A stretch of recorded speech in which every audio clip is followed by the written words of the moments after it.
Right now, I'm holding Korea's most expensive bowl of noodles, a bowl of noodles that costs over $500. And soon I'll compare it to Korea's most famous noodle. They said, we don't need advertising because you're just gonna slow us down, baby.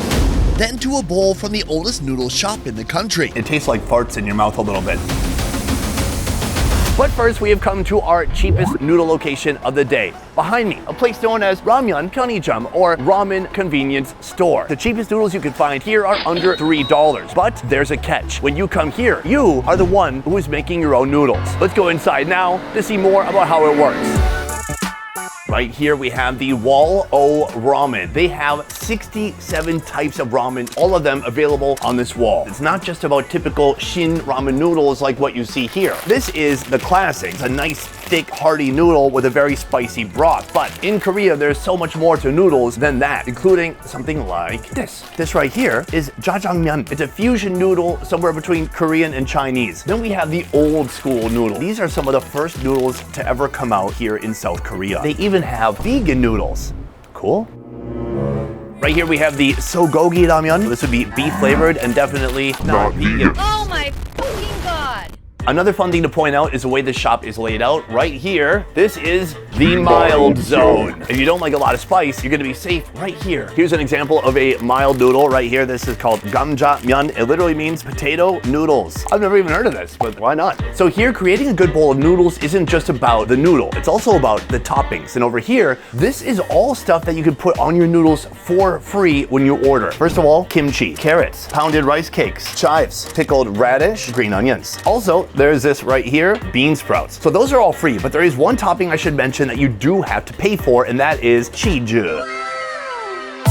And then of course we have our water station right here. But before we can build our bowl, we have to order and pay at the kiosk. What I find most intriguing about this place is that everything works on the honor system. This can only work in a high trust society. Could somebody come in here, take a bunch of noodles and run like they're in California? Yes, but we're not in California, so that doesn't happen here. Now here's what I'm gonna go for. This is a ojinga jampong, $3.50. This is gonna be a squid flavored ramen, but I'm gonna have to add some cheese. Beyond that, I can actually get beverages here too. Since I wanna go 100% Korean today, banana milk. Let's move. So I have ordered, but now I need to find the squid noodle somewhere on this wall of ramen. 1 hour later. Let's go make our noodles. They have trays for both putting the noodles into and for putting some side dishes into. Let's start with the side dishes. First, kimchi and some of this pickled radish. Side dish is complete, time to construct our noodles. Technically, there is no wrong way to do this, but actually there is a wrong way to do it. Let's see what happens. Step 1, open the noodles. From here, I want to empty out our delicious toppings, dried vegetables and mushrooms, and perhaps even a little bit of squid. It's definitely smelling like seafood. From here, we have our seasoning packet full of MSG and other seasonings. From here, we kind of mix and match to our heart's desire. Pounded rice cake. Can't believe this is free. Green onions. Give it a little bit of color and some texture. Finally, there's nothing better on ramen than some cheese. So I'm gonna place on 2 slices of cheese. So this is my final build before putting the water in, but let's ask a real live Korean person what they think. Oh, it's amazing. Oh, with a rice cake, especially 2 double cheese there. Yes, I like it. Wait, that guy never says anything nice about me. We're on the right track. Now that we have our noodles built, it is time to cook them up. First of all, there are 3 noodle options: general noodles, thick noodles, and fried noodles, and each of them has a different cooking setting. So I'm gonna go with the general noodle. It sets a timer here for 4 minutes and 20 seconds. First, the hot water goes in, and then it uses an induction oven to make this hot so it cooks all the way through. Hot water will not be enough. We need actually more heat to soften up those noodles, and especially those rice cakes. All right, folks, our first and cheapest noodle of the day. Look at this, just absolute beauty. The cheese is essentially melted into the broth, but it's changed the nature of the broth completely. The broth doesn't have cheese, the broth is cheese. Let's give that broth a little bit of a taste. Oh my God, it's so spicy and it's so hot. It tastes a lot like squid. It's very cheesy. It is a perfect combination. Right here we have the rice cake. Let's give it a shot. Oh yeah, that's nice. It's just something fun to bite down on, and it gives you a variety of textures in your noodle bowl. Kimchi and Korean rice cakes, the 2 best innovations in this country. It's not the perfect Korean day of eating without a little bit of kimchi. Nice. From here, I want to jump into these noodles. Let's give it a shot. Oh, that's a good noodle. That cheesy broth really clings on to the noodles. It's like the ultimate junk food. It's preservatives, it's chemicals, and it's joy. And to wash that down with some Korean banana uyu, the most famous milk in all of Korea. place. This place is fascinating because whether you speak English or speak Korean, you can come here, you can figure out how this place works, and you could do it all by yourself. It's a brilliant idea because it's really a self-running restaurant. It all runs on the honor system, but I feel like the honor system in this case means that patrons are honored to be here. Oh, it's amazing. From here, we are heading to Korea's most famous noodle, and I'm hoping we can get a seat. Let's move.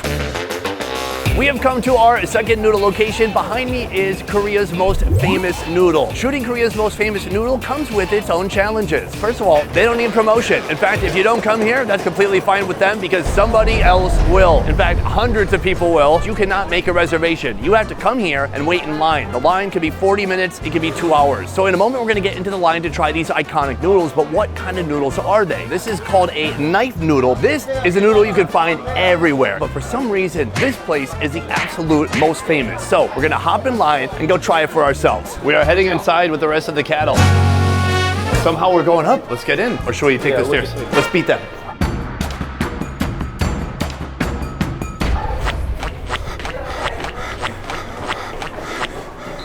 We beat them. So right now we've come to a section that's only for people who have 3 or more in their party. In our party, we have me, we have the camera guy, we have Calvin, and we have my local Korean guy, Joe. Hello, Joe. The plus side of having 4 people is we might get in faster. The downside is I have to buy noodles for all these guys. But I'll do it. All right, folks, we have been seated. Let's get into it. A simple menu. We have the galguksu. This is the iconic food that everybody here comes for, but they also have a dumpling called mandu. All right, folks, our noodles and dumplings have arrived. I can't believe how well-oiled machine this place is. You order, and within a couple of minutes, the food comes. I feel like if this isn't gone in 5 minutes, someone's gonna be looking at me angrily. Luckily, everyone here is wearing a mask, so I can't see how they feel about me. Right here, mandu. Mandu is a Korean dumpling. This is a little bit of a different shape than the typical mandu you will find here. Usually, you're finding kind of a half circle. Let's give it a shot. These are really good. They're gonna be even better with some of this. Soy sauce, a little bit of vinegar, a little bit of sesame oil, I'm told too. Oh, kimchi. Oh, 감사합니다. Look at us, I'm the belle of the ball. They brought us kimchi. Let's go back to the mandu. Delicious, clean, oniony, and the wrapper has a nice bite. I like that, but listen, we're here for the noodles. This is our galguksu. Galguksu literally means knife-cut noodles. Gal means knife, guksu means noodles, even though it sounds like a slur. Sorry. It just means noodle, folks. Instead of machine extruded noodles, the dough is hand rolled and sliced with a knife, giving the noodles a slightly irregular, chewy texture, just like me. Irregular. Before you get into the actual noodles, on top, at first looks like a flat noodle, but it actually is a compressed dumpling. And actually, you will notice that the components of this dumpling are eerily similar to what's here in this dumpling. Let's give those a bit of a dredge in the sauce. Cheers. I don't want to say for sure, but it tastes eerily similar to the mandu wrapper. It's flat, it's got a little bit of filling, it's delicious, especially when it soaks up that broth. Galguksu is known for having this very thick, cloudy broth. It tastes delicious, smoky, mushroomy, super savory. Also, there's some animal fat in there too, probably pork. Right here, we have the knife-cut noodles. Just nice, big, irregular strands soaking up all that delicious broth. Oh wow, it is a thick, hearty noodle, but the best part is that broth. This is a simple, straightforward, hearty bowl of deliciousness. Look at the sheer massive quantity of noodles that are in this bowl. That is a meal right there, my friends. This place could easily rip you off. They could be charging people $20, $30 a bowl if they wanted to, but no, the price for these noodles, it is only 11,000 won. So you can come to a Michelin-recognized restaurant and get a fat bowl of noodles for under $8. That's a great value. From Korea's most famous noodle, we have come here to one of Korea's oldest noodle restaurants right behind me. A restaurant known as Jinju Hwaegwan. As you can see, this restaurant was established in 1962, making it 63 years old. This restaurant is famous for one noodle. If you look at the sign, the big word isn't the name of the restaurant, it's the name of the one food this place is famous for, Naengong Guksu. Now from our last location, we already learned that Guksu means noodle, but Nang means cold. Korea is one of the only countries I've been to that is known for its iconic cold noodles. I'm talking noodles that they add ice to. They want these puppies cold. I shouldn't say puppies, we are still in Korea. Outside the restaurant right now there is a line forming. We are about to jump in line with those folks too, but here's the problem. We also don't have permission to shoot here, so let's see what happens. Another secret review by Sonny. Because we have 4 people, we've been told to go to the 2nd floor. It is lunchtime and this place is packed. Just looking at how narrow the stairwell is, you can tell this place is old. Not to mention that once you get up here, you have to take your shoes off. In Korea, it's not that uncommon to go to a restaurant where you have to take your shoes off and sit down on the floor. Downstairs, it is the modern style. Up here, very traditional. So you get this traditional aroma of all these shoes mixing together. All right, folks, we have just been sat quite literally on the ground, and I cannot believe how busy this place is. I don't really see any tourists. This seems like normal people just coming here to get a good, solid lunch. There are no menus on the table. Rather, it's a very traditional style with the menu on the wall. You can see the handful of items available here. You tell the server, they bring it to you easy. 저기요, 저기요. 꽁국수 4개 해주세요. 여기 선불이요. Prepaid. Oh, prepaid. Okay, yeah. Just take as much as you want. So I've ordered 4 noodles, 1 for everybody here because we're taking up a lot of space with these guys. All right, take a look at that white, milky broth. A little kimchi on the side. That's good kimchi. A little sweet, a little spicy. That said, let's talk about this. The Nang Gong Guksu. Nang means cold, Gong means soybean, and Guksu is noodle. So actually, if you take a look inside, you will notice there is no meat here. I'm accidentally eating vegetarian food. Now, the broth of this soup is unique because it's made from boiled soybeans. Then it's blended into a thick, smooth soy milk. It can be topped sometimes with cucumber or tomato slices, but ours is not topped with anything. We've got broth and we've got noodles. The main unique fact about this dish, though, is that it's served ice cold. It's very cool. Before we get into the actual noodle, I say we give the broth a shot. Cheers.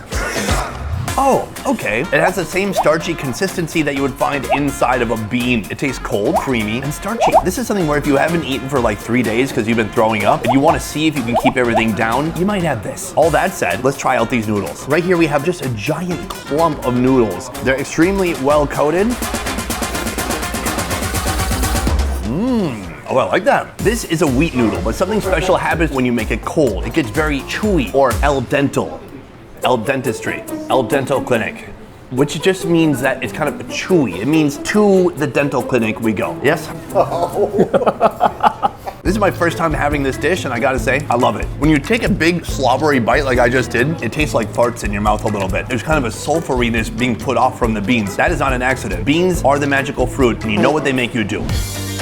At last, we have come to our final noodle destination of this video, our most expensive noodle at a restaurant known as Seoul. Myeon means noodle, and Seoul, well, that's the city that we're in right now, baby. Welcome to Seoul, an artisan noodle shop founded by Chef Kim Do-yoon, who spent over 17 years researching noodles. Work that led him to opening 2 restaurants that were both recognized by the Michelin Guide. Here, his signature creation is the perilla oil noodle. And there it is. These are the iconic noodles. On the surface, it looks very simple. You can see some seaweed on top and then some nice thin wheat noodles underneath. It is a dry noodle, but it's served with perilla oil. Perilla is a leaf that is green on one side and purple on the other side. This is a common leaf that you will see when eating Korean barbecue. You have your lettuce or songchu, and then you have the perilla leaf, which has a very fragrant, perfumey, aromatic smell to it. So here, they've taken that perilla leaf, they've turned that into an oil, and that oil has joined these famous noodles. But today we won't be trying Chef Kim Do-yoon's signature perilla oil noodle. Instead, we'll challenge him to make an upgraded version that costs over $500. All right, folks, I am at the noodle making station with Chef Kim right by my side. We are about to make the noodles for this very expensive noodle dish. This is easily going to be the most expensive noodle you will find in this city. Right here in this KitchenAid, we have some wheat flour. Now, that is going to join this in just a moment to make our noodle base. Inside this cup, he has simmered a broth with oxtail, black garlic, and various dried seafood. All of that has been simmering for 2 days, and that is going to be the wet agent that binds with our dried flour. Sir, take it away.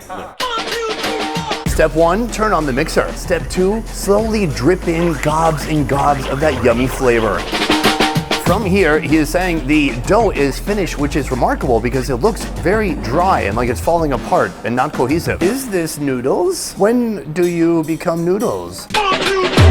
The first step of noodle dough making has finished, so his next move right here is to remove any lumps from the dough. So far, it is just a noodle dust. When will you noodle? Now all of that gets shoved over here to the noodle sheeter. Power on, and slowly the giant cylinder begins to turn. Oh, and down here, take a look. A sheet is being pressed out. What a beauty. I wasn't sure how we were gonna go to kind of a dry crumble to something like this. All the noodle required was an extreme pressure being sifted through a $20,000 noodle sheeter. Cool. This is the noodle conception, and this is the noodle baby. From here, he's gonna feed the noodles through the sheeter 3 more times. And there you go, the final noodle scroll, the noodles of destiny. It's so thin, it's so gorgeous, and it's so perplexing because it started out so dry that I didn't see how it could ever become something like this. And here it is, and that's why this man is the noodle master. Do you ever get your hair stuck in there? Yeah, a couple times. All right, folks, now that we have our noodle roll, it is time to slice our noodles up. So between here and down here, there is some kind of a noodle cutting device within this machine. All this man has to do down here is collect each bunch of noodles, and they're ready to go. All right, folks, we are getting dangerously close to doing our noodle build. But first, I want to explain why this noodle is so expensive. Let's go through some of the ingredients. First of all, right here we have the noodles, which you already saw being made. And then over here, we have the expensive stuff. This is lobster meat, the lobster skin, the red part that you would find on the outside of the lobster. He has peeled that off, and we have a pile of just that. Meanwhile, right here, we have a julienne abalone. Now, that is not even the most expensive part of this. This is the most expensive part of this noodle. Caviar. This tin right here costs over $1,000. Let's get into the noodle build. Run it up. Step 1 right here, we have the noodles, and they are about to head into the water. Boom, he puts the noodles into a noodle net, and they're gonna blanch for a little bit in this steaming hot water. From here, the noodles join a bath of perilla oil, and they're handed off to the big guy. From here, the chef mixes the noodles about, making sure they're fully covered with that perilla oil. And from there, they descend into their final destination, the noodle bowl. Now let's move on to the toppings. The chef begins with the lobster meat. From there, the lobster skin. The next step, a massive portion of abalone joins the bowl. Now it is time to unveil the caviar. Ho, ho, ho, ho. It is a lot of caviar. So from here, he's gonna scoop a giant dollop of caviar and put that on top of the noodles. He comes back for a second dollop, even more caviar. This is now half noodles, half fish eggs. Even more caviar joins the chat. Oh my God, what is he doing? I've never seen a chef this daring, this unhinged, this borderline irresponsible. What is happening? Chef Kim is committed, and he's taken the challenge of making Korea's most expensive bowl of noodles to heart. Surely this is something the internet has never seen before. Soon, I'll find out if you can really have too much of a good thing when it comes to one of the world's most precious ingredients. This dish is not about balance, it's about decadence. It's over the top. It is the most expensive bowl of noodles I've ever seen. Let's give it a shot. All right, folks, I am told that this meal right here costs $578. That is so expensive that the wine I'm gonna be drinking with this is known as water. Now, people complain about these types of videos sometimes, saying that the chefs who make the expensive meals, they only make it expensive by adding a bunch of expensive ingredients like caviar. Okay, those people have a point this time, especially. I'm not sure what happened here. I mean, there are noodles. The noodles are in here somewhere, but all you really see from the top are these glistening, beautiful, big chunks of caviar. That's a lot of caviar. Here's my first step, kimchi. Kimchi is a very humble ingredient. I wanna see what happens if I take some of this caviar and mix it with kimchi. Oh yeah, this takes the caviar to the next level, not the kimchi. The kimchi was already perfect. Really trying to get Korean subscribers right now. Anybody? No? Still nobody? Okay. From here, I want to go deeper into these noodles. When I pull on the noodles, it's revealing not just the noodles, but all that meat that was on top. I think I gotta try all these toppings together. I want a little bit of noodles, I want lobster, I want abalone, and I want caviar all together in one delicious bite. Let's give it a shot. Oh wow, that is a lot of expensive stuff all at once. I like the taste of the lobster, slightly chilled. The caviar is very salty. When you have that much caviar surrounded by this much other intense, rich seafood, it is a lot to handle. A lot of people might ask, is it possible to have too much of a good thing? The answer is subtle and nuanced. Yes. You know, I think the issue here is that maybe these noodles need to be mixed. We have to take the noodles, split them apart, and make sure they all get drenched with that broth. The broth in this case is $500 worth of caviar. Let's give it a shot.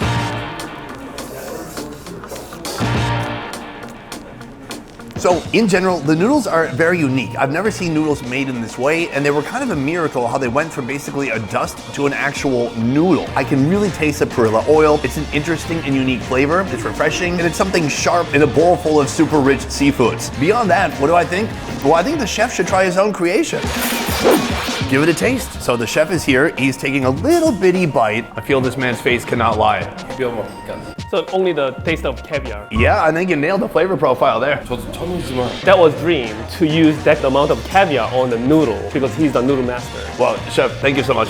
감사합니다. Guys, listen, a one-of-a-kind experience, an experience that will never be had again by anybody, nor should it. I feel bad because it's kind of just like a big, grotesque mess of expensive ingredients at this point. In the end, is it delicious? Well, that would depend on your definition of the word is. So guys, today we tried 4 different types of iconic Korean noodles. I want to know between the cheapest, the most famous, the oldest, and the most expensive, which is going to go on your Korean noodle bucket list. Otherwise, that is it for this video. Thank you so much for watching. I will see you next time. Peace. Before we go, I want to say a huge thank you to my friend and local guide, Joe. Thanks, Joe. Thank you, man. Joe was instrumental in helping us find all of these locations for this video. He is a guide. He puts on food tours and custom tours too. So if you're interested in doing a tour with my friend Joe, you can find his information downstairs in the description box.